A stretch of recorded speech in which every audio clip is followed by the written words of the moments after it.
యేసుక్రీస్తు వారు ఈ భూమి మీద శరీర రీతిగా అంటే మహిమ శరీరంతో కాకుండా భౌతిక శరీరంతో మరి గడిపినటువంటి చివరి ఈ వారాన్ని క్రైస్తవులుగా మనము చాలా శ్రద్ధా భక్తులతో కొన్నిసార్లు ఏంటి ఎనాట్మెంట్ అంటామంటే మనము కూడా అంటే వాటన్నిటినీ ధ్యానం చేస్తూ యేసుక్రీస్తుతో పాటు ప్రయాణం చేస్తుంటాం. కొన్ని మనము ఏంటి వాటిని చేయడానికి ప్రయత్నం చేస్తాం. ఉదాహరణకి నిన్న ఆదివారం రోజున మట్టలు పట్టుకుని ఊరేగేది కావచ్చు, ప్రభు బలలో పాల్గొనేది కావచ్చు, ఆదివారపు దినాన సమాధులను దర్శించేటువంటి విషయం కావచ్చు. ఇవన్నీ ఈ పరిశుద్ధ వార సంఘటన. కొన్ని సంఘాల్లో పాదాలు గడిగేటువంటి ఆచారం కూడా ఉంటుంది. ఇవన్నీ కూడా ఈ వారం యొక్క ప్రాముఖ్యతను ప్రశస్తతను మనకి జ్ఞాపకం చేస్తాయి. యేసుక్రీస్తు వారు ఆ యెరూషలేము జయప్రవేశంలో ఆరాధించబడ్డారు, ఆ స్తోత్రాలు జరిగినాయి. ఆయన వెళ్ళిపోయారు, బేతనియాకి వెళ్ళిపోయారు. ఆ మర్నాడు ఆయన బేతనియ నుండి మరలా యెరూషలేముకు నడుచుకుంటూ తన శిష్య సమూహంతో వస్తున్నాడు. వస్తూ ఉంటే దారిలో ఆకలి వేసింది.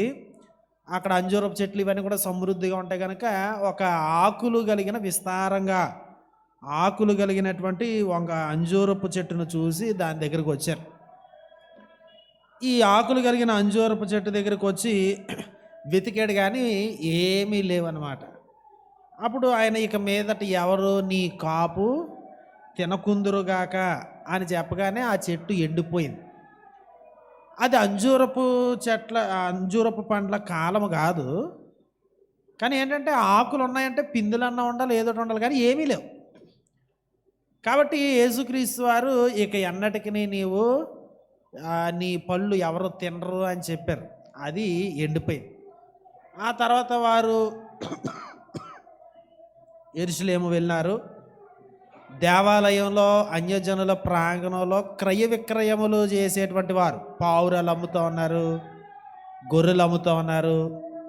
ఈ బయట దొరికేటువంటి ఆ కాయిన్స్ పైన, ఈ డబ్బుల పైన కైసరు వారి యొక్క ముద్ర ఉంటుంది, ఆయన బొమ్మ ఉంటుంది. అది దేవాలయంలో తీసుకొస్తే విగ్రహారాధన అని చెప్పి ఆ డబ్బులకి మార్చి వేరే డబ్బులు ఇస్తారు దేవాలయంలో అమ్మడానికి, కొనడానికి, కానుకేయడానికి. సో కాబట్టి ఈ రోకలు మార్చేటువంటి వారు బల్లలు పెట్టుకుని ఈ రోకలు మారుస్తుంటారు. 10 రూపాయలకి రూపాయి కమిషను అట్లా చేసి చాలా పెద్ద వ్యాపారమే జరుగుతూ ఉంటుంది అనమాట. సో ఈ విధంగా అవన్నీ జరగడం చూసి యేసుక్రీస్తు వారు అవన్నీ కూడా పడద్రోసి ఇవన్నీ చేసి, నా తండ్రి ఇల్లు ఇది ప్రార్థనా మందిరం, మీరు దీన్ని వ్యాపారపు ఇల్లుగా చేసేసారేంటి, దొంగల గుహగా చేసేసారు అని చెప్తారు. అప్పుడు వీళ్ళందరికీ చాలా ఇబ్బంది కలుగుద్ది, ప్రధాన యాజకులు వీళ్ళందరికీ. అప్పుడు ఆయన చెప్తాడనమాట, మీరు ఈ విధంగా చేయడం అనేది సరి అయినది కాదు అని. వాళ్ళు యేసుక్రీస్తుని ఎలాగైనా చంపేద్దామని చాలా కోపంతో రగిలిపోయినారు. అప్పుడు యేసుక్రీస్తు దేవాలయంలోకి వెళ్ళినప్పుడు చిన్న చిన్న పిల్లలందరూ వచ్చి ఆయనకి స్తోత్రాలు చెప్తూ ఉంటారు. ఆ ముందు రోజు జరిగినటువంటి గుర్తుండి వాళ్ళు దావీదు కుమారునికి జయమని కేకలేస్తుంటారు. అప్పుడు పరిసయ్యులు వీళ్ళందరూ వచ్చి కోపడతారన్నమాట, ఎందుకయ్యా ఇది ఇలాగ చాలా డిస్టర్బ్ చేస్తున్నారు అని ప్రధాన యాజకులు వీళ్ళు చెప్పినప్పుడు యేసుక్రీస్తు 8వ కీర్తన గురించి చెప్పి, నీవు బాలుర యొక్క చంటి పిల్లల యొక్క స్థుతుల మూలమున ఒక దుర్గమును స్థాపించి ఉన్నావు అని రాశారు కదా, మీరు ఎప్పుడు బైబిల్ చదవలేదా ఏంటి, ఆ వచ్చిన మీకు తెలియదా అని అడిగారు.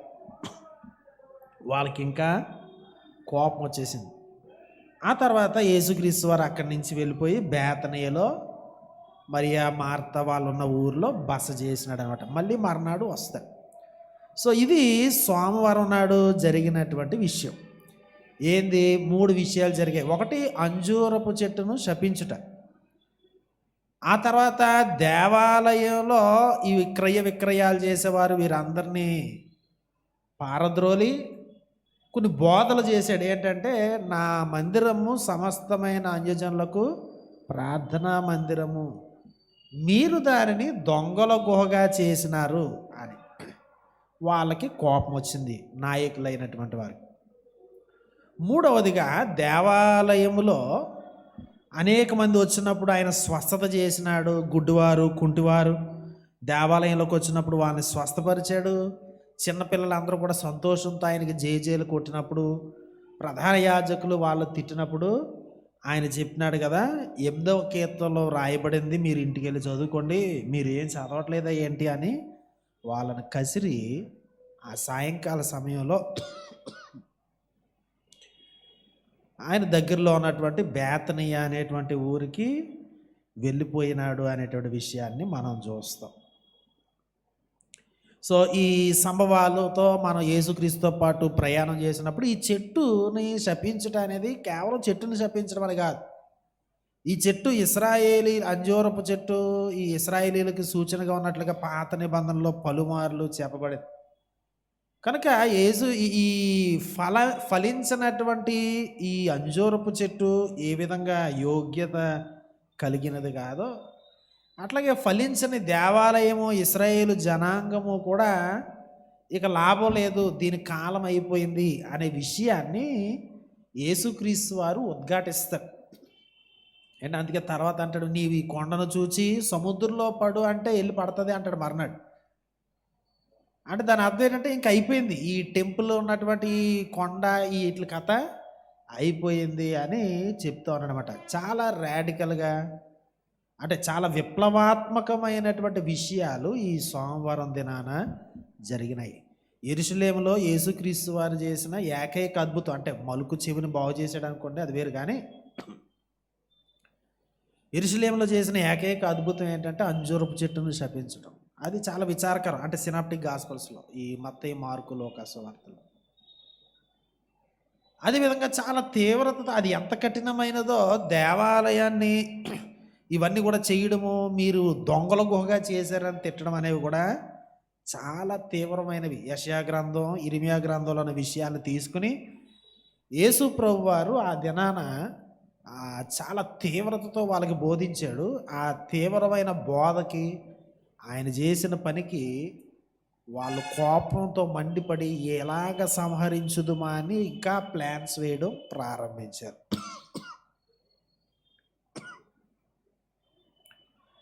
సో ఇది జరిగినటువంటి సంభవము. మనము కొన్ని విషయాలు వీటి నుండి ధ్యానం చేద్దాం. తలలు వంచుదాం, ప్రార్థన చేసుకుని వాక్య ధ్యానంలోనికి వెళ్దాం. ప్రేమ నమ్మిక కలిగిన మా తండ్రి, కృప కలిగిన దేవ, ప్రపంచాన్ని, ప్రపంచం యొక్క గతిని, ప్రపంచపు ఆలోచన విధానాన్ని మార్చినటువంటి ఈ ప్రాముఖ్యమైనటువంటి దినాలు, వాటి సంభవాలను మేము ధ్యానిస్తుండగా నీ కృపను మాకు అనుగ్రహించండి. మా ప్రభువా, మేమేదో కేవలము వాక్యము వినేటువంటి వారు మాత్రమే కాకుండా, మా ప్రభు అయిన యేసుక్రీస్తు వారు ఈ గొప్ప యజ్ఞాన్ని, ఈ గొప్ప కార్యాన్ని జరిగించడంలో మేము కూడా ప్రయాణిస్తూ, ఇవి ఎంత ప్రాముఖ్యమైనవో గ్రహిస్తూ, నిన్ను గూర్చినటువంటి ప్రేమలో ముందుకు సాగడానికి మాకు సహాయం చేయండి.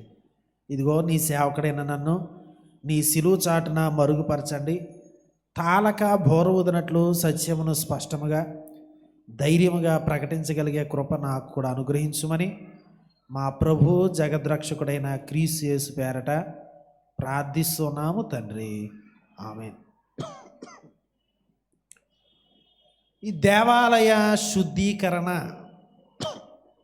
అని సాధారణంగా మెయిన్ లైన్ చర్చెస్ అన్నింటిలోనూ కూడా ఇట్లాంటి హెడ్డింగ్లు ఉంటాయి. ఏంటంటే దేవాలయ శుద్ధీకరణ, దాన్నే ఇంకా రకరకాల తెలుగు పదాలతో చెప్తూ ఉంటారు, టెంపుల్ క్లెన్జింగ్ అని. సో నిజానికి యేసుక్రీస్తు శుభ్రం చేస్తే తర్వాత మళ్ళీ అది ఇంకా అది కంటిన్యూ అవడానికి, అది కొనసాగించడానికి చేసినట్లుగా బైబిల్ ఎక్కడ కూడా చెప్పలేదు. ఆయన ఒక ప్రవక్తగా, ఒక విధానంలో గత సంవత్సరం కూడా మనం ధ్యానం చేసాం. ఆయన ఇంక అయిపోయింది నీ కథ అని చెప్తా ఉన్నాడు. అంజూరపు చెట్టుని బాగు చేయట్లేదు ఆయన, అంజూరపు చెట్టుకు ఎరువేయట్లేదు. అయ్యయ్యో నువ్వు కాయలు కాయట్లేదా, నీకు ఆకులు వచ్చాయి కానీ పళ్ళు రావట్లేదు, ఏదో నీకు జెనెటికల్ ప్రాబ్లం ఉంది, నీకు ఏదన్నా మందిస్తాను అని ఆ అంజూరపు చెట్టును బాగు చేయట్లేదు. అయిపోయింది నీ కథ. నేను ఇక ఇంకెప్పుడు కూడా నువ్వు నీ ఫలాలు ఎవరు తినరు. అట్లాగే దేవాలయం గురించి చెప్పినప్పుడు కూడా ఆయన చాలా స్పష్టంగా చెప్పాడు. ఏంటి ఏ పాత్రను మార్కు సువార్తలు అంటాడు, ఏ పాత్రను దేవాలయం గుండా వెళ్ళనివ్వట్లేదు, అడ్డంగా నిలబడిపోయాడు. ఇంక అయిపోయింది ఇక్కడ బలులు, ఈ కథ అయిపోయింది. అసలైన బలి శుక్రవారం దినాన్ని అర్పించబడుతున్నప్పుడు ఇంకా దేవాలయంలో బలులతో పని లేదు. మీరు ఆల్రెడీ దొంగలకోగా దీన్ని చేసేసారు. ఇక దేవాలయం కథ, ఇశ్రాయేలీల కథ అయిపోయింది. ఈ కొండ సముద్రంలో పడవేయబడుతుంది, దాని పర్పస్ అయిపోయింది అనేటువంటి సత్యాన్ని చెప్పాడు. దానివలన ఇది శుద్ధీకరణ, దీన్ని సరిచేస్తున్నాడు, మళ్ళీ యథావిధిగా జరుగుతుంది అనేది లేదు. ఇక అయిపోయింది దీని కథ. అది యేసుక్రీస్తు వారు ఇశ్రాయేలు జనాంగం పైన, దేవాలయం పైన జడ్జిమెంట్ చేయడం అనట. ప్రాఫిటిక్ జడ్జిమెంట్ అంటాం. ప్రవక్తగా తన యొక్క తీర్పును ఆయన వెల్లడిపరుస్తున్నాడు. యాక్చువల్గా ఆదివారం దినానే చెప్పేశాడు, రాయి మీద రాయి నిలిచి ఉండని రోజులు రాబోతున్నాయి, నీలో ఉన్న పిల్లలను నీతో పాటు నేలను కలిపేస్తారు, అయిపోయింది నీ పని అని ఆల్రెడీ చెప్పాడు. మళ్ళీ మంగళవారం దినాన్ని కూడా చెప్తాడు ఇదే విషయాన్ని. సో కాబట్టి ఇది చాలా ప్రాముఖ్యమైనది, దేవాలయాన్ని శుద్ధీకరించడం. కనుక మనం కూడా ఇవన్నీ కూడా మంచి ఫోర్స్గా విప్లవాత్మకమైనటువంటి ప్రసంగాలు ఈ రోజున సాధారణంగా మనకి సంఘాల్లో చెప్తూ ఉంటారు. కానీ ఇది దేవుడు ఏదో సంఘంలో మనం చేయాల్సిన వ్యాపారాలు పోగొట్టడం ఇది కాదు, ఆ సందర్భం కాదు. ఇది ప్రాఫిటిక్ జడ్జిమెంట్ అనేదాన్ని యేసుక్రీస్తు వారు ఇశ్రాయేలు జనాంగం పైన, దేవాలయం పైన చెప్తూ ఉన్నారు అనేటువంటి విషయాన్ని మనం గమనించాలి. సో కాబట్టి ఈ దినాన యోహాను సువార్త 2వ అధ్యాయంలో ఉన్నటువంటి దీని వెర్షన్ని ధ్యానం చేయాలని ఆశపడుతున్నాం. రండి, యోహాను సువార్త 2వ అధ్యాయం. ఈ మత్తయి గారు, మార్కు గారు, లూకా గారు ఈ దేవాలయంలో జరిగినటువంటి ఈ సంఘటనను గురించి యేసుక్రీస్తు జీవితంలో చివరిలో రాశారు. యోహాను గారు మొదట్లోనే రాశారు, కానా విందు అయిపోయిన వెంటనే రాశారు. అంటే ఆయన కొన్ని విషయాలు చెప్పాలి ఈ సువార్తను చెప్పేటప్పుడు, దానికి అనుగుణంగా రాసినారు. ఇది యేసుక్రీస్తు సేవ ప్రారంభంలోనో చివరిలోనో జరిగిందా, 2 సార్లు జరిగిందా, లేకపోతే ఒకసారే జరిగిందా అనేవి రకరకాల ఈ స్కాలర్లీ కన్సెన్సెస్ అనేవి చాలా డిఫరెంట్ వేస్లో ఉంటాయి. కానీ ఒకటి ఏంటంటే, యేసుక్రీస్తు మొదటిసారి చేసినాడు అనుకోండి, మళ్ళీ మర్నాడు అవన్నీ జరుగుతున్నాయి, మళ్ళీ రెండోసారి చేయాల్సిన అవసరత రాకూడదు. కనుక ఆయన సింబాలిక్గా ఒక ప్రాముఖ్యమైన విషయాన్ని చెప్తూ చేసినటువంటి కార్యం అది. మళ్ళీ సోమవారం ఇదంతా చేశాడు, సోమవారం దినానే మళ్ళీ రిస్టోర్ అయిపోద్ది, బలులు ఇవన్నీ మామూలుగానే చేసుకుంటూ పోయిరా.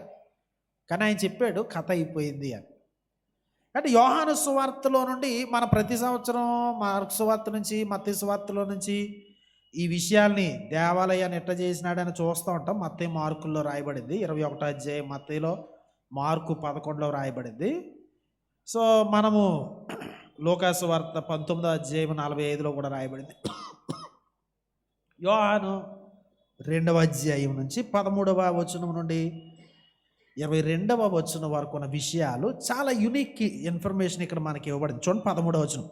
యూదుల పస్కా పండుగ సమీపింపగా యేసు యెరూషలేమునకు వెళ్ళి దేవాలయములో ఎడ్లను, గొర్రెలను, పావురములను అమ్మువారును, రోకలు మార్చువారును కూర్చుండుట చూచి. సో మిగిలిన సువార్తలో ఎడ్లను అమ్మే వాళ్ళ గురించి రాయలేదు ఏంటి. సో ఎడ్లను అమ్మే వాళ్ళు ఉన్నారు, గొర్రెలను అమ్మే వాళ్ళు ఉన్నారు, పావురాలు అమ్మేవాళ్ళు, అంటే బలి నర్పించడానికి త్రాళ్లతో కొరడాలు చేసి అనండి. తాళ్ళతోటి ఆయన ఒక కొరడా లాంటిది తయారు చేసి ఈ గొర్రెలన్నిటినీ, ఎడ్లనన్నిటినీ దేవాలయం నుండి తోలివేసి, రోకలు మార్చు వారి రోకలు చల్లివేసి, వారి బల్లలు పడద్రోసి. సో చాలా హార్డ్గా, చాలా ఏంటి చూడడానికి ఇదే ప్రభావం ఈయనకి ఏమైంది అన్నట్లుగా. మరి చాలామంది ఆపడానికి కూడా ప్రయత్నం చేసి ఉండొచ్చు బహుశా. ఆ రోకలు చల్లేస్తూ ఉంటే ఊరుకుంటారు ఏంటండి? ఈయన ఏమన్నా దేవాలయంలో పోలీసా ఎలా పాడడానికి ఊరుకోరు. కాబట్టి ఈయన పారుతున్నారు, తాళ్ళతో కొరడాలు చేసి అన్నిటినీ తోలేస్తున్నాడు, బల్లలు పడద్రోసేస్తున్నాడు, పావురులు అమ్మే వాళ్ళని తీసిపోమంటున్నాడు. నా తండ్రి ఇల్లు వ్యాపారపుటిల్లుగా చేయుకుడని చెప్పాను. ఆయన శిష్యులు నీ ఇంటిని గూర్చిన ఆసక్తి నన్ను భక్షించుచున్నదని వ్రాయబడి ఉన్నట్టు జ్ఞాపకము చేసుకొండ్రి. కాబట్టి ఎందుకు నువ్వు ఇలా చేస్తున్నావు అని వాళ్ళు అడిగారు. అప్పుడు యేసుక్రీస్తు చెప్పాడు 19 ఈ దేవాలయమును పడగొట్టుడి, 3 దినములలో దానిని లేపుదునని వారితో చెప్పాను. యూదులు ఈ దేవాలయము 46 సంవత్సరములు కట్టిరే, నీవు 3 దినములలో దానిని లేపుదువా అని. అయితే యేసు ఆ యొక్క శరీరమును గూర్చి ఆయన ఈ విషయాలన్నీ చెప్తున్నారు. తర్వాత పునరుత్థాన దినాన వారు ఇవన్నీ జ్ఞాపకం చేసుకున్నారని యోహాను గారు ఇక్కడ రాస్తున్నారు. దేవాలయములో ఎడ్లను గొర్రెలను పావురలము వారు 15వ వచనంలో దేవాలయములో నుండి తోలివేసి, 19వ వచనంలో ఈ దేవాలయమును పడగొట్టుడి, 20వ వచనంలో ఈ దేవాలయము 46 సంవత్సరం, 21వ వచనం ఆయన తన శరీరమును దేవాలయమును గూర్చి. సో కాబట్టి ఇక్కడ చాలా ప్రాముఖ్యమైనది దేవాలయము అని. అంటే దేవాలయము, దేవాలయము అంటే దేవుని యొక్క ఆలయము, దేవుని యొక్క సన్నిధి ఉండేది, ఆయన నివసించేది ఏంటి. సో ఇవన్నీ కూడా ఆయన విశ్రమ స్థానము అన్నారు పాత నిబంధనలో. ఈ దేవాలయం కోసం చెప్తున్నారు ఏంటి. మొదట దేవుడు ప్రత్యక్ష గుడారాన్ని నిర్మించమన్నాడు, అక్కడ నేను వచ్చి మీతో మాట్లాడతాను, మీ మధ్య నివసిస్తాను అని చెప్పాడు. సొలొమోను ఆయన నామ ఘనత కొరకు, అఫ్కోర్స్ దావీదు యొక్క ప్లాన్స్ సొలొమోను నిర్మించాడు. నిర్మించిన తర్వాత వారు బబులోను చెరలోకి వెళ్ళినప్పుడు దాన్ని అంతా కూడా నెబుకద్నెజరు కూల్చి కాల్చేశాడు. అప్పుడు యెరుబ్బయలు అనేటువంటి వాడు చెరలో నుంచి వచ్చిన తర్వాత హగ్గయి వాళ్ళ కాలంలో దాన్ని మరలా నిర్మించాడు. దాన్ని సెకండ్ టెంపుల్ అంటారు, 2వ దేవాలయము అని. ఆ తర్వాత యేసుక్రీస్తు పుట్టినప్పుడు ఉన్నటువంటి మహాహేరోదు గారు ఆ దేవాలయాన్ని ఇంకా విస్తరించి ఇంకా చాలా పెద్ద దేవాలయంగా దాన్ని ఏర్పాటు చేసి కట్టడం ప్రారంభించాడు. అది అలా కొనసాగుతుంది. ఆయన చనిపోయాడు. యేసుక్రీస్తు కాలంలో ఆ హేరోదు గారి పిల్లలు కట్టారు. యేసుక్రీస్తు చనిపోయిన తర్వాత కూడా కడతానే ఉన్నారు. ఇంకో 30-32 సంవత్సరాలు కడతానే ఉన్నారు. ఆ కట్టిన తర్వాత 10 సంవత్సరాలు కూడా లేకుండానే రోమీలు వచ్చి మొత్తం పీకి పారేసి కాల్చేసి రాయి మీద రాయి లేకుండా తీసేసారు. సో అది దేవాలయం యొక్క బైబిల్ గ్రంథంలో ఉన్నటువంటి కథ. ఇక ఇక్కడ మనం గమనించినట్లయితే దేవాలయము అనేది మనం ఈ రోజున అనుకునేటువంటి ఇట్లాంటి దేవాలయం కాదు. ఏంది ఆంధ్ర బాప్టిస్ట్ దేవాలయము అంటే ఆ పేరుతో ఆ దేవాలయం అంటే ఆ అవగాహన కాదు, ఇది కాదు. పాత నిబంధనలో దేవాలయం అంటే వాళ్ళ దేశం అంతటికి ఒకటే, అంటే ప్రపంచం అంతటికి ఒకటే దేవాలయం. ఈ ఐగుప్తులోకి చెదిరిపోయిన వాళ్ళు, బబులోన్లో చెదిరిపోయిన వాళ్ళు, లేకపోతే ఇంకో దిక్కునికి రోమా, కొరింతు, గలతి, ఎక్కడికి చెదిరిపోయిన వాళ్ళకన్నా దేవాలయం ఒకటే ఉంటుంది.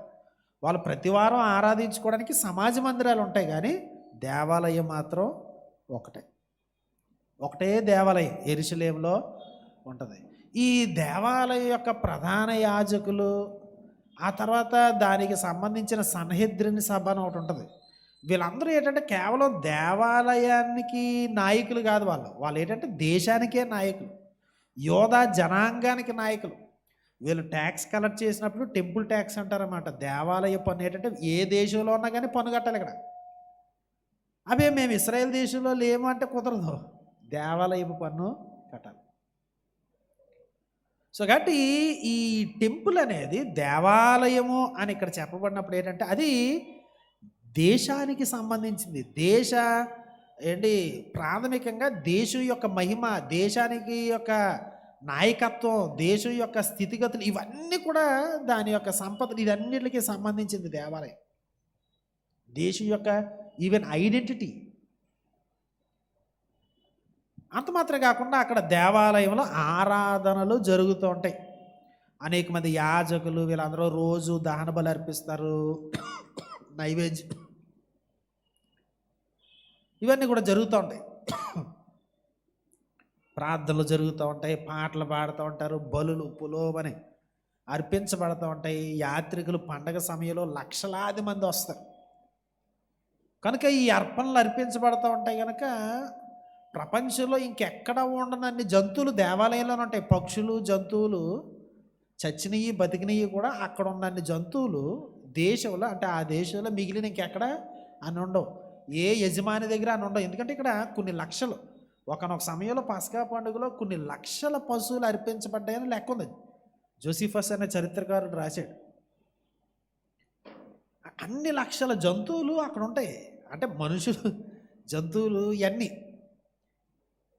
ఈ శబ్దాలు ఇవన్నీ ఆ రోజుల్లో మనకలా మైక్ సిస్టమ్స్ అవి లేవు కనుక ఇవన్నీ పశువులు, ఆ వాసన, రక్తపు వాసన, ఇవన్నీ కూడా ఒక విధమైనటువంటి, మన కాలంలో వాళ్ళు ఆ రోజు టైం మిషన్లోకి ఎక్కి ఆ రోజుల్లోకి వెళ్తే మనం తట్టుకోలేమన్నమాట. అంటే ఇప్పుడు మీరు పిఠాపురం కబేలాకి వెళ్ళారనుకోండి, ఇప్పుడు కబేలా అంటే చాలా ఇదిగా ఉంటుంది కానీ పూర్వకాలం ఎలా ఉంటుంది, ఆ తోలొలిసేవాళ్ళు, రక్తం, ఈగలు, గెద్దలు, రాబందులు, ఇవన్నీ ఉంటాయి. అట్లాగే మరి అంటే ఇప్పుడు కషాయోడు వాటి తోలు లాగుతూ ఉంటే ఒక మేకను కోసి ఎలా ఉంటుందో యాజకులలో చేసి పని ఏంటంటే అదే.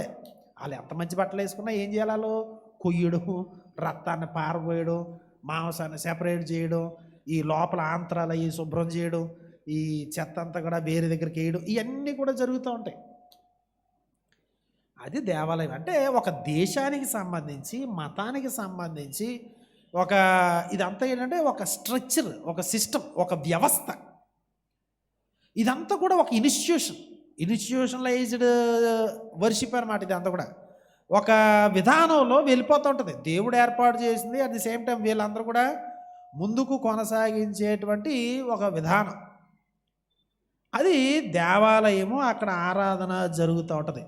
ఇక మనం ఇక్కడ చూస్తే యేసుక్రీస్తు వారు ఏమన్నారు చూడండి, 16వ వచనం, వీటిని ఇక్కడ నుండి తీసుకుని పోండి, నా తండ్రి ఇల్లు వ్యాపారపు టిల్లుగా చేయకుడని చెప్పాను. ఆయన శిష్యులు, నీ ఇంటిని గూర్చిన ఆసక్తి నన్ను భక్షించుచున్నదని వ్రాయబడినట్టు జ్ఞాపకము చేసుకో. ఇక్కడ 3 సార్లు పదే పదే ఈ దేవాలయాన్ని గురించి ఏమన్నారంటే, నా తండ్రి ఇల్లు, వ్యాపారపు ఇల్లు, నీ ఇంటిని గూర్చిన ఆసక్తి. ఇల్లు, యేసుక్రీస్తు దాన్ని ఎట్లా చూస్తానంటే, ఇది నా తండ్రి ఇల్లు, వీళ్ళు వ్యాపారపు ఇల్లుగా చేసినారు అయ్యా, నీ ఇంటిని గూర్చిన ఆసక్తి. ఇవన్నీ కూడా యేసుక్రీస్తు పెర్స్పెక్టివ్లో రాయబడ్డాయి అనమాట. అది దేవాలయము, దేశానికి సంబంధించింది, అదొక వ్యవస్థ, అదొక ఇన్స్టిట్యూషన్, అదొక స్ట్రక్చర్, దానికి ఒక విధానం ఉంది, ఒక పద్ధతి ఉంది, ఇవన్నీ కూడా ఉన్నాయి. కానీ యేసుక్రీస్తు ఎట్లా చూస్తున్నాడంటే దాన్ని ఒక ఇల్లుగా చూస్తున్నాడు. ఇల్లు అంటే ఏంటి, అదంతా కూడా సంబంధ బాంధవ్యాలకు సంబంధించి, రిలేషన్షిప్కి సంబంధించి.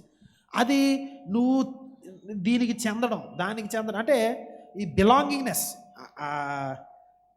ఓనర్షిప్, మాది అనేటువంటి విధానం అన్నమాట. సో ఈ రెండు యేసుక్రీస్తు వారు, జనాలందరూ దాన్ని దేవాలయంగా చూస్తున్నారు కానీ యేసుక్రీస్తు వారు దాన్ని చూసేది ఏంటంటే ఇది ఇల్లు, ఇది ఇల్లు. ఇక్కడ అంటే అందుకే ఏమన్నాడండి ఆయన, నా తండ్రి ఇల్లు, అంటే నీ ఇంటిని గూర్చిన ఆసక్తి. సో కాబట్టి ఈ సంబంధ బాంధవ్యాల భాషతో, ఈ రిలేషన్కి సంబంధించినటువంటి భావజాలముతో యేసుక్రీస్తు వారు దీని అంతటినీ చూస్తున్నాడు. వీళ్ళు ఏం చేశారు, వ్యాపారపుటిల్లుగా మార్చారు. ఇది తండ్రి ఇల్లు కానీ వీళ్ళు వ్యాపారం చేసేటువంటి ఇల్లుగా ఇంకంతా వేరేగా మార్చేశారనమాట. అంటే దాని నిర్వచనాన్ని మార్చేశారు. దేవాలయం అంటే అది ఒక ఇల్లుగా, దేవునితో మనకున్న సంబంధం, మనకి ఉన్న సంబంధం, ఇది ఒక కుటుంబం. ఈ రిలేషన్ని ఏం చేసినారు అంటే వాళ్ళు ఒక బిజినెస్ లెవెల్కి, వ్యాపారం లెవెల్కి మార్చేశారు. అక్కడ బిజినెస్ జరగడం ఇష్యూ కాదు, అక్కడ ఇంటి యొక్క ఐడెంటిటీ, దాని యొక్క గుర్తింపును వాళ్ళు మార్చేస్తున్నారు. సో కాబట్టి ఇది చాలా ప్రాముఖ్యమైనది. ఆరాధన అనే దానిలో ఇప్పుడు దేవాలయాలు లేవనుకోండి, ఇది అంతా మనం ప్రతి ఒక్కరం దేవాలయం, మనం ఇక్కడికి వస్తున్నాం అంతే. సో ఏదైనా కానీ దేవుని యొక్క సన్నిధి ఉండేటువంటి దగ్గర ఆరాధన, అది పాటలు, ప్రార్థనలు, ఏంటి వాక్య ధ్యానము, సాక్ష్యాలు, కానుకలు ఇవన్నీ జరిగేటప్పుడు, ఆరాధన అనేది జరిగేటప్పుడు ఈ బిలాంగింగ్నెస్ అనేది, ఈ రిలేషన్షిప్ అనేది, నేను ఆయనకు సంబంధించిన వాడిని, ఇదంతా కూడా రిలేషన్షిప్స్ మీద, భావ భావబంధాల పైన అది కనుక మిస్ అయింది అనుకోండి ఆరాధనలో, మిగిలిది ఏంటంటే వ్యాపారం, అంత ట్రాన్సాక్షన్స్ అనమాట, లావాదేవీలు. మనం ఆరాధన, దేవా ఇదిగో నిన్ను స్తుతిస్తున్నాను అంటే మనకి రిలేషన్షిప్ లేదు. నిన్ను స్తుతిస్తున్నాను అంటే దాని అర్థం ఏంటంటే నువ్వు దీవెనలు పంపించు. ఇదిగో స్తుతి ఆరాధన మీదికి వెళ్తుంటే చూడు దీవెనలు కిందకు వస్తున్నాయి, ఈ దీవెనలు ఇంటికి మోసుకుని వెళ్ళిపోతావు అంతే. నేను స్తుతించలేదు, నాకు దీవెన రాదు. నేను కానుకేసాను, నేను 5 రూపాయలు ఇస్తే నాకు ఆయన 10 రూపాయలు ఇస్తాడు. ఇది భావం. సో కానీ మనం కానుకిచ్చేది అందుకు కాదు, మనం చచ్చికొచ్చేది అందుకు కాదు, మనం ఆరాధించేది ఆయన మన దేవుడు, మన తండ్రి, మనం ఆయన పిల్లలం. ఎప్పుడైతే ఈ యొక్క సంబంధ బాంధవ్యాలు మంట కలిసిపోతాయో ఇక జరిగేది ఇల్లులా ఉండదు, కానీ వ్యాపారపు టిల్లుగా, ఒక ఇన్స్టిట్యూషనలైజ్డ్ లెవెల్లో ట్రాన్సాక్షన్స్ అనమాట అంతా కూడా. ఈవెన్ దేవాలయం గురించే మాత్రం కాదు, ఇంటి గురించి అన్న అంతే. ఇంట్లో అమ్మ, నాన్న, అక్క, చెల్లి, తమ్ముడు, పిల్లలు, ఈ రిలేషన్స్ అన్నీ కూడా బంధాలు బలంగా ఉండాలి. అలా లేకపోతే ఏమవుతుంది, జీవితంలో ఏం లేకపోతే జస్ట్ ఏదో ఇంటికి వచ్చామా, పడుకున్నామా, తిన్నామా, మళ్ళీ బయటకు పోయామా, తిరిగామా, ఇది లాడ్జికి వచ్చినట్టు వస్తారు. లాడ్జ్ నుంచి వెళ్ళిపోతే మళ్ళీ ఇంటి ఏది లాడ్జ్లో కానీ లేకపోతే హోటల్లో కానీ మనం దిగినప్పుడు ఏంటి మనం వెళ్ళిపోతాం. తర్వాత పని వాళ్ళు వచ్చి శుభ్రం చేసి అంతా క్లీన్ చేసి మళ్ళీ చెప్పులు లేకపోతే ఏదండి ఈ షాంపూ, బ్రష్ ఇవన్నీ కూడా పెట్టేసి మళ్ళీ మనం బయట హోటల్లోకి రాబడికి అంత నీట్గా సర్దేసి ఉంటుంది అనమాట. అట్లాగే ఇంట్లో ఎక్కడ ఏమైంది, శుభ్రమైందా, ఏమన్నా కడుక్కోవాలా, ఉతుక్కోవాలా, ఇంకోటి ఏమన్నా చెయ్యాలా, ఇంట్లోకి ఏమన్నా కూరగాయలు తీసుకురావాలా, ఇక ఏమీ లేదు. వచ్చామా, తిన్నామా, పోయామా. అప్పుడు ఏంటనమాట అది ట్రాన్సాక్షన్ లేవు. నాకు బో పెట్టారు, పడుకోనప్పుడు అంత ఇది చేశారు కనుక జీతం తెచ్చేస్తాం అంతే, అయిపోయింది. ఎవరికి ఎలా ఉంది, ఏం జరుగుతూ ఉంది, ఎవరు ఎక్కడ తిరిగారు ఈ రోజున, వీళ్ళలో ఏమన్నా కొత్త పదాలు పిల్లలు ఏమన్నా నేర్చుకుంటున్నారా, కథ ఎక్కడికి వెళ్తుంది, ఈ రిలేషన్షిప్స్ ఏవి మెయింటైన్ చేయకుండా, ఏ కన్సర్న్ లేకుండా ఉన్నప్పుడు ఇల్లు ఏమవుతుంది, అది వ్యాపారపు ఇల్లుగా, అదొక లాడ్జ్ లాగా, హోటల్ గదిలాగా అయిపోతుంది. అది చాలా చాలా ప్రమాదకరమైన విషయం. సో యేసుక్రీస్తు వారు చెప్తా ఉన్నాడు, ఇది తండ్రి ఇల్లు, నా తండ్రి ఇల్లు, మీరు వ్యాపారపు ఇల్లుగా చేశారు. 17వ వచనం, నీ ఇంటిని గూర్చిన ఆసక్తి నన్ను భక్షించుచున్నది. 69వ కీర్తన 9వ చరణంలో నుంచి ఈ మాటలు చెప్తున్నాడు. చూడండి, మనం అందరం తీద్దాం. 69వ కీర్తన. ఈ ఏంటి హోలీ వీక్ అంతా కూడా 30 గంట ఉంటుంది ప్రసంగం అండి. 8 అయిందని గడియారాల వంక చూసినారు కనుక రండి. 69వ కీర్తన. ఇదేంటంటే ఒక నీతిమంతుడు ఉన్నాడు, దావీదు యొక్క కీర్తన. ఆయన ఏమీ చేయలేదు కానీ ఆయన మీద పగబడేశారు. 4వ చరణం చూడండి, నిర్నిమిత్తముగా నా మీద పగపట్టువారు నా తల వెంట్రుకల కంటే విస్తారముగా ఉన్నారు. అబద్ధమును బట్టి నాకు శత్రువులై నన్ను సంహరించగోరువారు అనేకులు. నేను దోచుకొనని దానిని నేను ఇచ్చుకొనవలసి వచ్చే. సో ఈయన చాలా బాధలో ఉన్నాడు.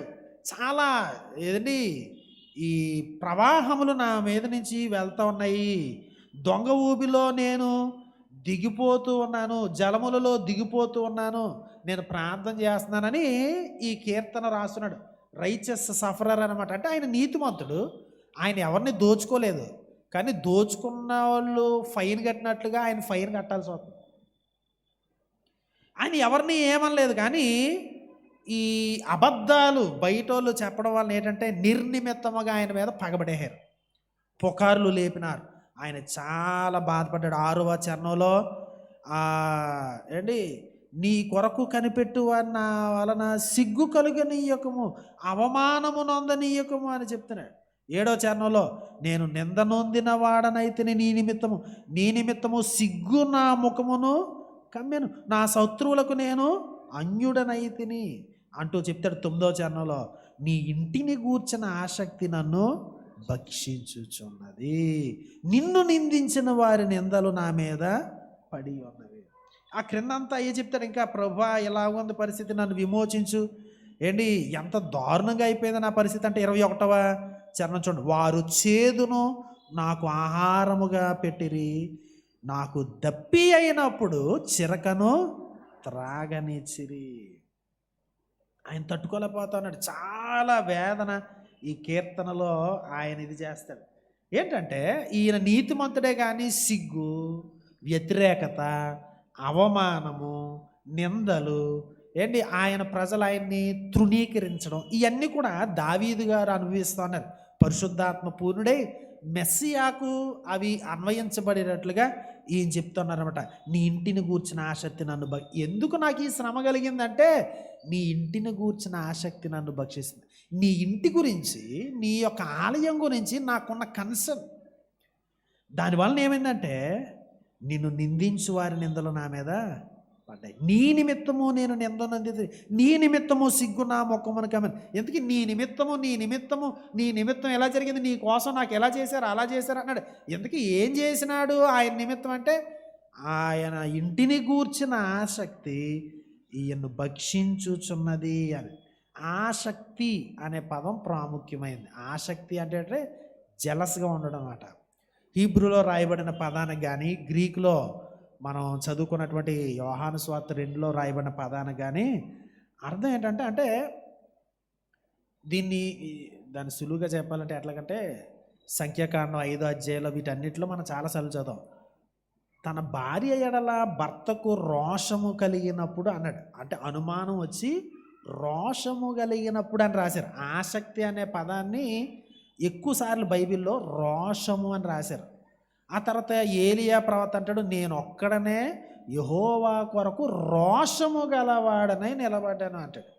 ఈ కాంటెక్స్ట్లన్నీ ఏంటంటే అంటే నాది అనబడింది, అంటే నాది, నాకు సంబంధించి నేను చాలా విలువనిచ్చే, ఇది నాకు మాత్రమే సంబంధించిందని ఆ యునిక్ రిలేషన్షిప్తో ఉన్నటువంటి దానిని అవతలోళ్ళు అబ్యూస్ చేసినప్పుడు, అవతలోళ్ళు దాన్ని వికృతంగా మారుస్తున్నప్పుడు, అవతలోళ్ళు దాని వల్ల ఉండాల్సిన విధానంలో లేనప్పుడు నాది అని అనుకున్న వ్యక్తికి తీవ్రమైన తట్టుకోలేనటువంటి తపన, చాలా తీవ్రమైన ఆసక్తి, తీవ్రమైన కోపము, రోషము కలగడం, దాన్ని అనమాట ఆసక్తి అని రాశారు తెలుగులో. ఆసక్తి అనేది చాలా మైల్డ్ ఫామ్ యాక్చువల్గా, కానీ అక్కడ రాయబడిన దాని అర్థం హీబ్రూ పదానికి అర్థం కానీ, గ్రీకు పదానికి అర్థం కానీ, ఎలక్సెస్లో కానీ లేకపోతే యోహాను సువార్త 2లో ఉన్నదాని కానీ ఏంటంటే ఒక భర్త ఒక భార్యని ఎవరైనా అబ్యూస్ చేస్తున్నారు అనుకోండి, భర్త చూస్తూ ఊరుకుంటాడా? లేకపోతే నా భార్య నన్ను మోసం చేసింది అన్నవాడికి ఎంత రోషం వస్తుంది? అదనమాట నాకున్నటువంటి ఆసక్తి. నీ ఇంటిని గూర్చిన ఆసక్తి ఏంటంటే ఫస్ట్ నీ ఇల్లు నాకు సంబంధించింది. అది ఈ ఆసక్తి అనేది, ఈ తీవ్రమైన రోషము అనేది ఎవరన్నా దాన్ని వికృతంగా మార్చినప్పుడు కలిగేటువంటి తీవ్రమైన తట్టుకోలేని తపన అనేది ఏంటంటే నాకు సంబంధం ఉంది, అది నాది, నాకు దానికి ఉన్న సంబంధంలో నేను చాలా లోతైన, చాలా డీప్ వాల్యూ నేను ఇస్తాను. నేను చాలా విలువగా చూసేటువంటి, అది నా పరువు కావచ్చు, నాకు సంబంధించినటువంటి వ్యక్తి కావచ్చు, నా దేవునికి సంబంధించినటువంటి ప్రతిష్ట కావచ్చు, మహిమ కావచ్చు, వాటిని గురించి నాకు రోషం కలుగుద్ది అని అండి. సో కాబట్టి టాలరేట్ చేయలేము. దాన్ని ఎవరన్నా డిస్టర్బ్ చేస్తే మనము టాలరేట్ చేయలేము అండి. ఎవరన్నా కొన్ని పుస్తకాలు తీసుకెళ్ళి ఎక్కడైనా తగలాడుతున్నారు అనుకోండి, మనం పెద్ద పట్టించుకోం, మనకి సంబంధించింది కాదు. అదే మన ఇంటి బ్యాంక్ పుస్తకాలు లేకపోతే మన ఇంటి కాయంతాలు తీసుకెళ్ళి తగలాడుతున్నారు అనుకోండి, కిరోసిన్ వేసావా, ఊదు గొట్టమెట్టు ఊదు, 2 కొర్రలెట్టు అంటావా? ఎందుకంటాం? అవి మన ఇంటి కాయంతాలు, అవి నావి, నా తర్వాత తరాలకి సంబంధించింది, నేను చాలా వాల్యుబుల్గా ఉంచేవి, అవి నేను చాలా శ్రేష్టమైన ఏంటి చాలా ప్రత్యేకమైన స్థానంలో దాచేవి, వాటిని ఎవరన్నా తీసుకెళ్ళి తగలెడతానంటే నేను చూస్తా ఊరుకుంటానా? రక్తం మరిగిపోద్ది. సో అదనమాట, నీ ఇంటిని గూర్చిన ఆసక్తి నన్ను భక్షించుచున్నది. భక్షించడం అంటే తినేస్తుంది. తండ్రి యొక్క ఆలయము, ఆయన యొక్క ఇంటిని వీళ్ళు వ్యాపారపుటిల్లుగా మార్చినప్పుడు ఆరాధన అనేది కేవలము బాహ్యమైనటువంటి విధానంలోనికి బయటికి పాడుతున్నారు, బయటికి ప్రార్థన చేస్తున్నారు, చేతులు ఎత్తుతున్నారు, హల్లెలూయా స్తోత్రం అంటున్నారు, ఏంటి విపరీతమైన బలులు అర్పిస్తూ ఉన్నారు, కానుకలు అర్పిస్తున్నారు, టైం టు టైం ఉదయం దహన బలి, సాయంత్రం దహన బలి, ప్రార్థనలు ఇవన్నీ చేసేస్తున్నారు. కానీ దేవునితో ఉండాల్సిన సంబంధం లేనప్పుడు కీర్తనకారుడికి ఏం కలుగుతుంది అనమాట? రోషం కలుగుతూ ఉంది, తీవ్రమైనటువంటి మంట కలుగుతూ ఉంది. ఆ మంట ఎంత భయంకరమైనది అంటే ఆయన్ని తినేస్తుందంట, అది ఆయన్ని తగలెట్టేస్తుంది అనమాట. మన మన తెలుగు క్లియర్ తెలుగు భాషలో చెప్పాలంటే అంటే, నీ ఇంటిని గూర్చినటువంటి ఆ రోషము నన్ను తగలెట్టేస్తుంది. ఎలా తగలెడుతుంది? ఈ కీర్తనలో రాశాడు అనమాట. ఏది? నిర్నిమిత్తముగా నా మీద పగబడుతున్నారు, నేనేం చేయకుండానే నా మీద ఫైన్లు వేస్తున్నారు, నాకు చేదును ఆహారంగా ఇచ్చినారు, నాకు చిరకను ఆహారంగా ఇచ్చినారు, సిగ్గు నా ముఖాన్ని కప్పింది, నేను నింద నొందిన వాడను అయితిని, నేను ఇలాగా నన్ను నిలవడానికి ఏమి లేకుండా ఊబి నన్ను మింగేస్తా ఉన్నది, ఈ నీటి యొక్క కరెంట్స్ అనేవి నా పైగా వెళ్ళిపోతా ఉన్నాయి. 19 నిందయు సిగ్గును అవమానమును నాకు కలిగినాయి. ఇదంతా దేనివలన? దేవుని ఇంటిని గూర్చినటువంటి ఆసక్తికి వచ్చిన ప్రతిఫలం. సో యేసుక్రీస్తు వారు ఈ మాటలు తీసుకున్నారన్నమాట. అది ఏది? నీ ఇంటిని గూర్చిన ఆసక్తి ఎప్పుడైతే ఆ ఇల్లు వ్యాపారపు ఇల్లుగా అయిపోయిందో, నేను తట్టుకోలేకపోతున్నాను. నీ ప్రతిష్ట, నీ ఆరాధన, నీ విధానము, నీ ప్రేమ, నీ స్వరము, ఇవన్నీ ఉండాల్సిన ఆ రిలేషన్షిప్ దగ్గర వీళ్ళు ఎప్పుడైతే మార్చారో నేను తట్టుకోలేకపోతున్నాను. అది ఎక్కడికి నడిపిస్తుంది? నన్ను కాల్చేస్తుంది, నన్ను చంపేస్తుంది.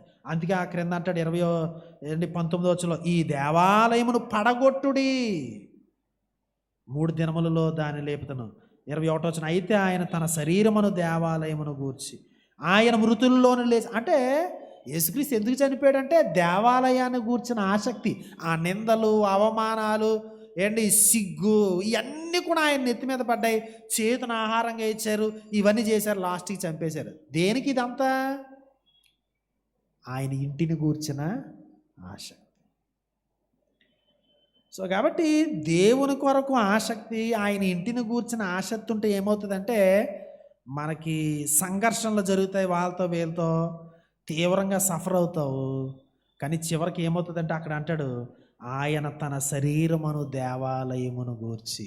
ఎప్పుడైతే తండ్రి ఇంటిని గురించినటువంటి ఆ ఆసక్తి ఆయన భక్షిస్తూ ఉందో, ఆయన మరణానికి తీసుకుని వెళ్తూ ఉందో, లాస్ట్కి సడన్గా అర్థమైంది ఏంటంటే, మనకు అర్థమయ్యేది కొత్తగా మనకి రివలేషన్ ఏంటంటే యేసుక్రీస్తే ఆ దేవాలయం.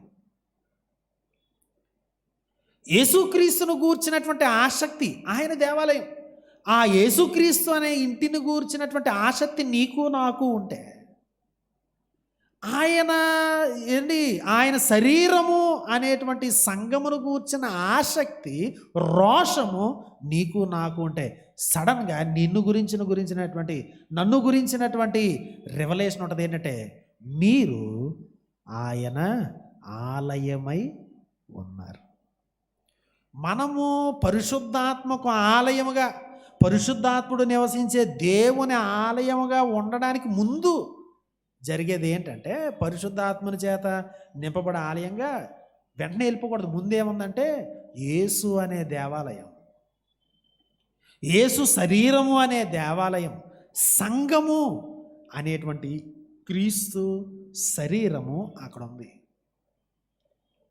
ఇప్పుడు ప్రశ్న, యేసుక్రీస్తు వారు ఏం చేశారు? అది ఏంటంటే యేసును గూర్చిన ఆసక్తి మనకుందా? యేసు దేవుని ఇల్లు, దేవుని మహిమ ఆయనలో పరిపూర్ణంగా ఉంది. యోహాను సువార్త 1 అధ్యాయం నుంచి అదే చెప్పాడు. మేము ఆయన మహిమను కనుగొంటిమి. అద్వితీయ దేవుని యొక్క మహిమ వలె ఆయన మహిమను ఇక్కడ కనుగొన్నాం. కృపాసత్య సంపూర్ణుడుగా ఆయన మన మధ్య నివసించాడు. ఒక్కొక్కటి అట్లా చెప్పుకుంటూ వెళ్తాడు. దేవుడు యేసుక్రీస్తులో ఉన్నాడు. అందుకే మాసిలమణి గారు పాడినాడే అండి, అంటే ప్రభు యేసుని వదనములో ఆయన చూసేసరికి నా దేవుడు కనిపించాను. లాస్ట్గా యేసుక్రీస్తులో దేవుడు ఉన్నాడు. దేవుడు కొలస్సీ పత్రిక 1:1 ఆయన దేవత్వం యొక్క సంపూర్ణత యేసులో నివసిస్తూ ఉందని. ఇంతకీ నీకు నాకు యేసును గూర్చిన ఆసక్తి ఉందా? ఆ రోషం ఉందా? ఆయన నావాడు.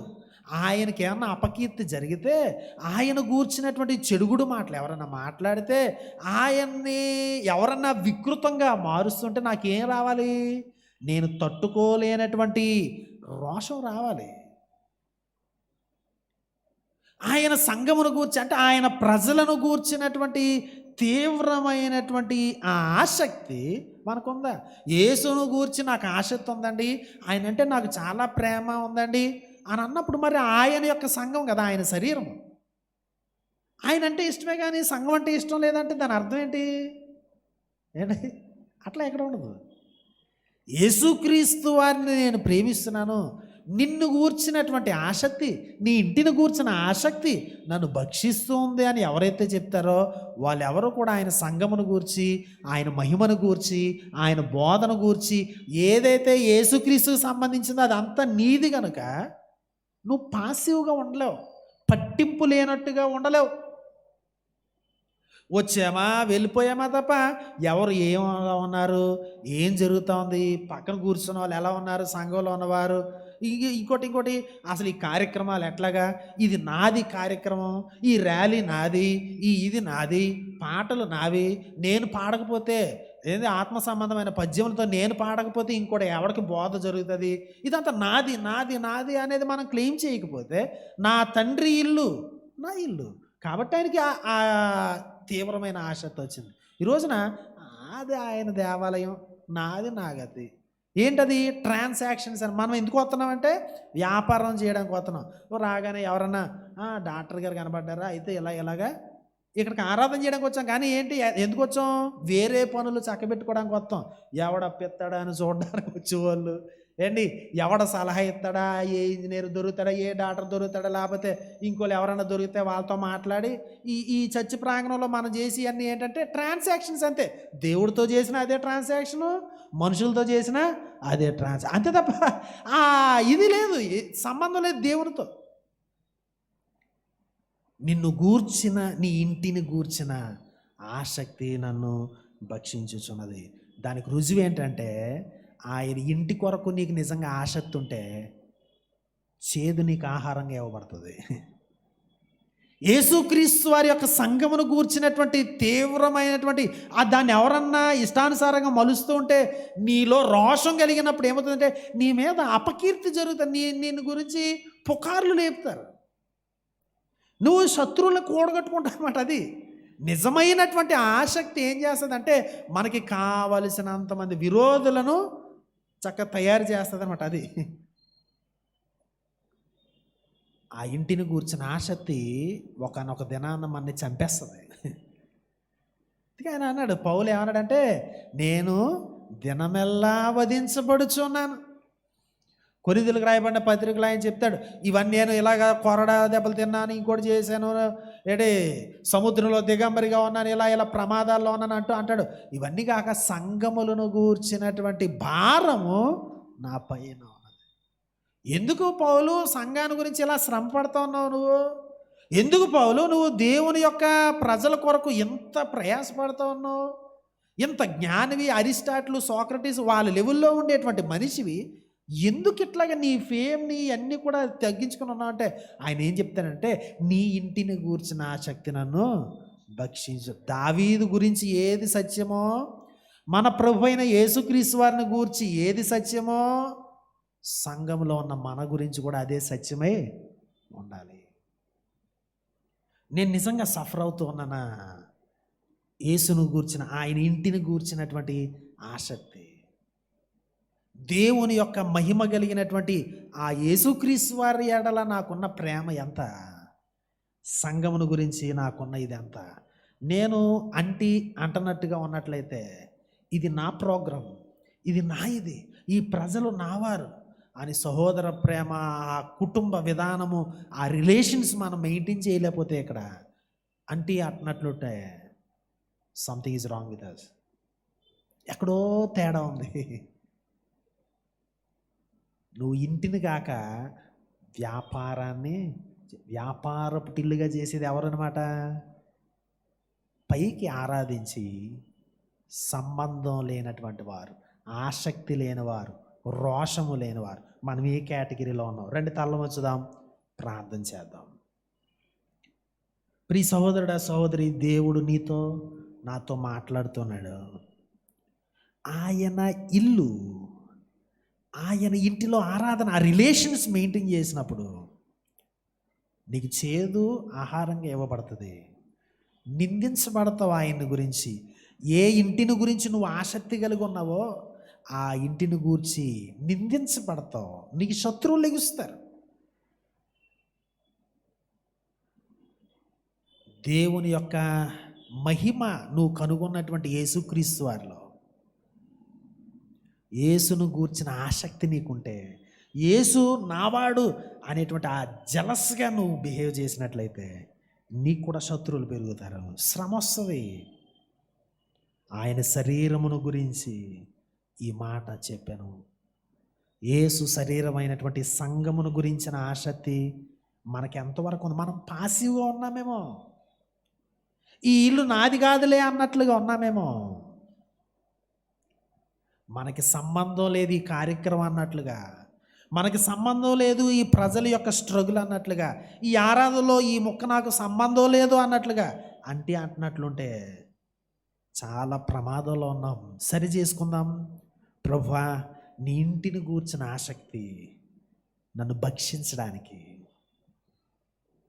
అట్టి ఆసక్తితో సాగడానికి కృప చూపని అడుగుతాం. తండ్రి, ఈ సాయంకాల సమయంలో మా ప్రభు అయిన యేసుక్రీస్తు వారు తన పితరుడైనటువంటి దావీదు నుంచి తీసుకొచ్చినటువంటి ఆ మాటలను జీవిస్తున్నందుకు స్తోత్రాలు.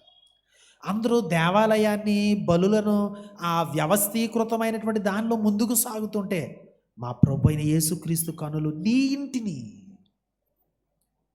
చూచినందుకై స్తోత్రాలు.